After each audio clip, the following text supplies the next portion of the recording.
आप सभी का हमारे चैनल न्यूट्रॉन क्लासेस पर स्वागत है। आज हम chapter number 2 electrostatic potential and capacitance को स्टार्ट करेंगे और इसका पहला टॉपिक है इलेक्ट्रिक पोटेंशियल। ये हम ऑलरेडी 10th क्लास में भी पढ़ चुके हैं, लेकिन जिन बच्चों को ध्यान नहीं है वो इसे बिल्कुल ध्यानपूर्वक सुने। इलेक्ट्रिक पोटेंशियल क्या होता है कि हमारे पास कोई भी एक सोर्स चार्ज है। सोर्स चार्ज और टेस्ट चार्ज के बारे में हम पहले चैप्टर में पढ़ चुके हैं। तो यहाँ पर हमने ये पॉजिटिव का एक सोर्स चार्ज लिया है। अब इस सोर्स चार्ज का जो इलेक्ट्रिक फील्ड रहेगी वो इलेक्ट्रिक फील्ड इस तरह से जाएगी, यानी इलेक्ट्रिक फील्ड की डायरेक्शन ये रहेगी आउटवर्ड। और हमें करना क्या है कि हमें ना इन्फिनिटी से कोई भी एक टेस्ट चार्ज को, ये है हमारे पास टेस्ट चार्ज, और इस टेस्ट चार्ज का जो नेचर है ध्यान रखना है कि टेस्ट चार्ज का नेचर हमेशा क्या रहेगा, पॉजिटिव। तो इस पॉजिटिव टेस्ट चार्ज को हमें किसी एक पर्टिकुलर पॉइंट बी पर लेकर आना है। ध्यान से सुने कि हमें इस टेस्ट चार्ज को, जिसका नेचर क्या है, पॉजिटिव, और यहाँ पर भी क्या है, पॉजिटिव, ये सोर्स चार्ज क्या है, ये भी हमारे पास पॉजिटिव ही है। तो पॉजिटिव पॉजिटिव आपस में क्या करेंगे, रिपेल करेंगे। जब ये रिपेल करेंगे तो ये टेस्ट चार्ज कभी भी अपने आप इस तरफ नहीं आएगा। तो हमें क्या करना पड़ेगा कि हमें इस टेस्ट चार्ज के ऊपर एक फोर्स लगाना पड़ेगा। तो ध्यान से सुने कि हमने एक फोर्स लगाया। फोर्स लगाने के बाद इसमें क्या आया, एक डिस्प्लेसमेंट आएगा। ठीक है, तो फोर्स इनटू डिस्प्लेसमेंट क्या होता है, हमारे पास होता है वर्क। तो ये जो वर्क किया, ये वर्क हमने किसके ऊपर किया है, इस टेस्ट चार्ज के ऊपर किया है। और किस तरह से किया है कि इसके अंदर कुछ भी एक्सेलरेशन नहीं आना चाहिए। एक्सेलरेशन का मतलब क्या होता है, वेलोसिटी में चेंज। तो जो वेलोसिटी में चेंज नहीं आना चाहिए, ये ध्यान रखें। ठीक, तो हमने इस तरीके से इस टेस्ट चार्ज के ऊपर एक फोर्स लगाया है। तो इसकी डेफिनेशन क्या हो जाएगी, इसकी डेफिनेशन हो जाएगी कि हम लोग एक unit positive test charge, unit positive test charge का मतलब क्या हो गया कि इसका जो मैग्नीट्यूड है वो हमने +1 रखा है। उसको हम कहाँ से लेकर आ रहे हैं, इन्फिनिटी से लेकर आ रहे हैं। और कहाँ पर लेके आएंगे, किसी एक पर्टिकुलर पॉइंट पर लेके आएंगे। तो कैसे लेके आएंगे कि हम उसके ऊपर एक वर्क करेंगे। तो जो भी हमने एक वर्क किया है इस टेस्ट चार्ज के ऊपर, जिसका मैग्नीट्यूड किया था 1, इसी को क्या बोला गया है, इलेक्ट्रिक पोटेंशियल। तो देखो इसका फिर फॉर्मूला क्या हो जाएगा। तो हम अगर इसका फॉर्मूला लिखें तो देखो इलेक्ट्रिक पोटेंशियल को हम लोग V से डिनोट कर रहे हैं। तो V = हो जाएगा हम लोगों के पास वर्क डन अपॉन में, यहाँ पर कौन सा चार्ज लिखेंगे, ये लिखेंगे टेस्ट चार्ज। अब इसी फॉर्मूले से भी अगर ध्यान से देखें तो इसको लिखा W और इसको लिख दिया गया है Q0। अब इसकी यूनिट से भी हम लोग इसको अच्छे से एक्सप्लेन कर सकते हैं। ये तो हो गया V। अब इसकी यूनिट देखो, इसकी यूनिट क्या होती है, इसकी यूनिट होती है जूल, और चार्ज की यूनिट होती है कूलाम। तो कूलाम, अब देखो कि चार्ज के ऊपर जो भी वर्क डन किया गया उसी को क्या बोला गया है, पोटेंशियल बोला गया है। ठीक है, तो ये इलेक्ट्रिक पोटेंशियल की एक सिंपल सी डेफिनेशन है। तो ये इसकी यूनिट हो गई। इसको अगर सिंबल की फॉर्म में लिखेंगे तो कैसे लिखेंगे, जूल पर कूलाम। और इसकी जो स्टैंडर्ड यूनिट होती है वो स्टैंडर्ड यूनिट क्या होती है, स्टैंडर्ड यूनिट है इसके लिए वोल्ट, जिसे हम कैपिटल V से डिनोट करेंगे। तो ये ध्यान रखना है। इसके अलावा हमें इसकी डायमेंशन के बारे में भी पता होना चाहिए। तो अगर हम इसकी डायमेंशन निकालेंगे तो कैसे निकालेंगे, जिन बच्चों को डायमेंशन नहीं आती है वो डायमेंशन यहीं सीख सकते हैं। देखो वर्क का फॉर्मूला क्या होता है, वर्क का फॉर्मूला होता है फोर्स इनटू डिस्प्लेसमेंट। ठीक, अपॉन में चार्ज के लिए हमने देखो क्या लिखा, चार्ज के लिए हम लोगों को पता है कि I = होता है Q/T। ये हम लोग किस में पढ़ते हैं, 10th क्लास में। तो Q की जगह क्या लिख सकते हैं, Q की जगह हम लोग लिख सकते हैं करंट इनटू टाइम। आप इसके लिए ध्यान से सुनो, फोर्स की जो डायमेंशन होती है, फोर्स की डायमेंशन होती है mL/T-2। डिस्प्लेसमेंट किस में लिखते हैं, लेंथ में, L लिखा। करंट को किस में मेज़र किया जाता है, एम्पियर। टाइम को किस में मेज़र किया जाता है, T। सॉल्व करेंगे तो हमारे पास देखो क्या आ जाएगा, ये तो हो गया, m तो एज इट इज़ रहेगा, L बन गया L²। ये T जब ऊपर जाएगा तो T⁻⁻1, तो ये हो गया T⁻3। एम्पियर ऊपर जाएगा तो ये हो गया एम्पियर इनवर्स। तो ये इसकी हो गई dimension. So this is all about the electric potential. ये इसका बेसिक है बिल्कुल इलेक्ट्रिक पोटेंशियल का, इससे बेसिक और कुछ भी नहीं है और इससे सही और कोई समझा भी नहीं पाएगा।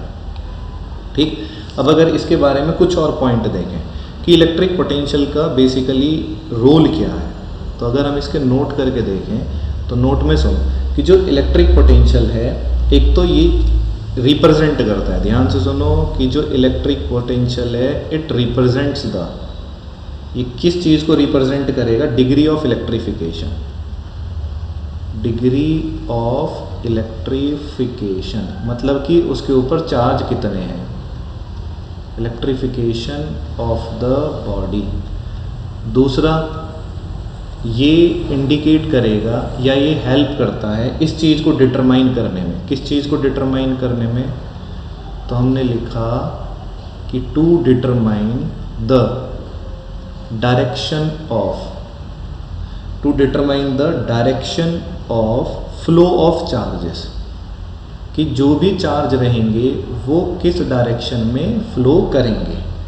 ठीक है, अब ये जो फ्लो हम देख रहे हैं बेसिकली किन के बीच का फ्लो देख रहे हैं, बिटवीन, तो हमने लिखा कि बिटवीन टू चार्ज बॉडीज, दो चार्ज बॉडीज़ के बीच में जो चार्जेस रहेंगे वो कहाँ से फ्लो करेंगे। बेसिकली ये जो चार्ज है ये हम किसको देख रहे हैं, जब हम इसके बारे में पढ़ते हैं तो हम एक टेस्ट चार्ज को एग्जामिन करते हैं और टेस्ट चार्ज का नेचर कैसा होता है, पॉजिटिव।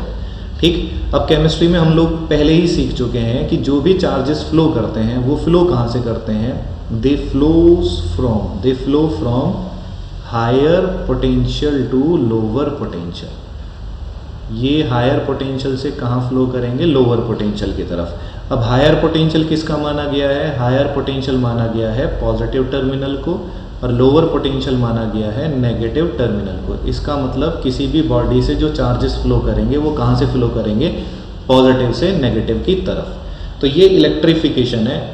ठीक, और ये सारा का सारा हमारा क्या हो गया है, इलेक्ट्रिक पोटेंशियल। तो ये ध्यान रखना, बिल्कुल यही बेसिक है।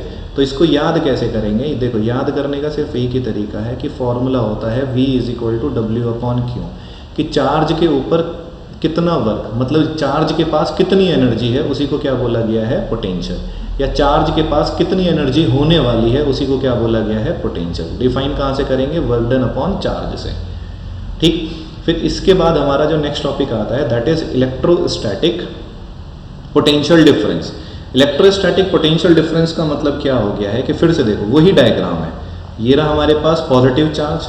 अब इस टेस्ट चार्ज को जो कि Q0 है इसे कहाँ से लेके आ रहे हैं, इन्फिनिटी से। कैसे लेके आ रहे हैं कि इसको हम इस तरह से मूव करा रहे हैं कि इसके ऊपर कोई भी एक्सेलरेशन ना आ पाए। तो जब हम इसे इस डायरेक्शन में लेकर आ रहे थे, किसके अगेंस्ट लेके आ रहे हैं, इस पॉजिटिव सोर्स चार्ज के अगेंस्ट। अब कौन सी ऐसी चीज़ है जिसके अगेंस्ट मूव करा रहे हैं, तो इसकी इलेक्ट्रिक फील्ड है। तो ये इलेक्ट्रिक फील्ड की डायरेक्शन है, मतलब कि ये इस पर एक फोर्स लगा रहा है। तो ये इसने एक फोर्स लगाया, फोर्स कैसे लगाएगा, पॉजिटिव पॉजिटिव आपस में रिपेल करेंगे। ठीक है, तो अब हम इसे लेके आए, लाते लाते हम इसे कहाँ पर ले आए, हम इसे लेके आए हैं A पॉइंट पर, और A पॉइंट से हम इसे कहाँ मूव करा रहे हैं, B पॉइंट पर। बेसिकली हम इसे फाइनली कहाँ लेके आएंगे, B पॉइंट पर। तो ये तो एक रास्ता है, तो वो जब रास्ते में आ रहा होगा तो कहीं एक पॉइंट होगा और कहीं पर एक B पॉइंट रहा होगा। तो पोटेंशियल डिफरेंस का मतलब क्या होता है कि the amount of work done to carrying a unit charge from one point to another point, कि जो भी वर्क डन हमने किया जब इस टेस्ट चार्ज को हम एक पॉइंट से कहाँ लेकर जा रहे हैं, दूसरे पॉइंट पर, किस में लेके जा रहे हैं, इलेक्ट्रिक फील्ड के अंदर। तो उसी को क्या बोला गया है, इलेक्ट्रोस्टैटिक पोटेंशियल डिफरेंस। अब देखो इस इलेक्ट्रोस्टैटिक पोटेंशियल डिफरेंस को हमने किससे डिनोट कराया, ये हो गया डेल्टा V। अब डिफरेंस हमेशा किसका लिखा जाता है, हायर पोटेंशियल से लोअर पोटेंशियल। तो हायर पोटेंशियल किसका है, हायर पोटेंशियल है B वाले का। तो हमने लिखा ये हो गया VB माइनस VA। ये क्यों हुआ है, क्यों यहाँ पर हायर पोटेंशियल है, क्यों यहाँ पर लोअर पोटेंशियल है, ये भी हम आने वाले टाइम में अभी देखने वाले हैं। ठीक, अब इसको लिखेंगे कैसे, इसको फिर लिखेंगे, क्योंकि देखो पोटेंशियल है तो पोटेंशियल का फॉर्मूला क्या हो गया, पोटेंशियल का फॉर्मूला हो गया वर्क डन अपॉन में टेस्ट चार्ज। अब वर्क कहाँ से हुआ है, वर्क हम लोगों ने किया है A पॉइंट से B पॉइंट तक हम देख रहे हैं इस बार। तो हमने लिखा A पॉइंट से B पॉइंट किसके ऊपर हुआ, टेस्ट चार्ज के ऊपर। ठीक है, तो ये हो गया हमारे पास क्या, इलेक्ट्रोस्टैटिक पोटेंशियल डिफरेंस। तो ये दो टॉपिक हो गए हमारे जो कि हमें बहुत अच्छे से पढ़ने हैं। ठीक, क्योंकि यही चीज़ें हमारी क्या करेंगे, आगे आने वाले टॉपिक्स में बेस का काम यही करने वाले हैं। अब देखो अब जो भी हम लोगों ने अच्छे से पढ़ा हुआ है, क्या पढ़ा हुआ है हमने, देखो 9th क्लास कितनी इंपॉर्टेंट है कि जब भी हम किसी भी बॉडी के ऊपर वर्क डन करेंगे, तो जब भी हम वर्क डन करते हैं तो वो वर्क डन स्टोर होता है। ध्यान रखना, स्टोर्ड किस फॉर्म में होता है, either in the form of potential energy और in the form of kinetic energy. ठीक है, तो यहाँ हम किससे डील कर रहे हैं, यहाँ हम डील कर रहे हैं सिर्फ और सिर्फ पोटेंशियल एनर्जी से। तो अभी देखो कि हमने, ये रहा हमारे पास सोर्स चार्ज, ये रहा हमारे पास इन्फिनिटी पर टेस्ट चार्ज। इस टेस्ट चार्ज के ऊपर देखो ये दोनों आपस में क्या कर रहे हैं, रिपेल करेंगे, तो इसका मतलब फोर्स ऐसे लग रहा होगा, रिपल्शन का फोर्स ऐसे लगेगा, जिसके अगेंस्ट हमें इस टेस्ट चार्ज को लेकर आना है। तो हमें इसके ऊपर कैसा फोर्स लगाना पड़ेगा, यहाँ से फोर्स लगाना पड़ेगा। आगे बात समझ में। अब तुम लोग क्या कर रहे हो, तुम लोगों ने ये फोर्स अप्लाई किया, फोर्स अप्लाई करोगे तो ये टेस्ट चार्ज क्या है, कहीं आगे की तरफ मूव करेगा, तो इसका मतलब क्या है, इसमें एक डिस्प्लेसमेंट आ गई।